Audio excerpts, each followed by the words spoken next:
380টা ticket 1 মিনিটে কাটা হয়ে গেছে। এটা কেন হলো বুঝলাম না। এই মুহূর্তে আমি অবস্থান করছি কমলাপুর রেলওয়ে স্টেশনে।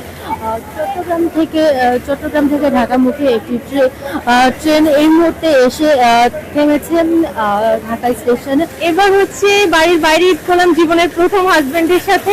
হাজবেন্ডের যেখানে অফিস আছে ওখানে, এই তো এভাবে ঈদ করলো। তো ঈদের ছুটি কাটিয়ে মেবি আপনি চট্টগ্রাম থেকে ঢাকায় ফিরেছেন, তো এবার ঈদের ছুটি কেমন কাটিয়েছেন পরিবারের সাথে?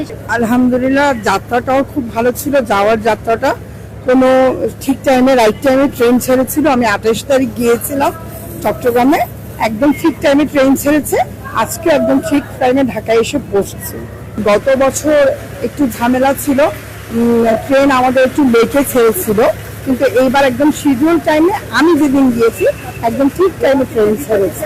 আলহামদুলিল্লাহ, ঈদ ভালোই কেটেছে। আমি কাপাসিয়া গেছিলাম, আমার দেশের বাড়ি কাপাসিয়া তাইসা আমি নারায়ণগঞ্জে গেছিলাম। প্রত্যেকবারের এর আগের বারের তুলনায় এইবারের যে যাতায়াত সুযোগ সুবিধাটা কেমন ছিল? আলহামদুলিল্লাহ ভালো ছিল আর কি, যাতায়াত ব্যবস্থা ভালো। না, ভিড় এইবারে তেমন কোনো ভিড় দেখা যায় না, ভিড় ভালো। ঠিক আছে।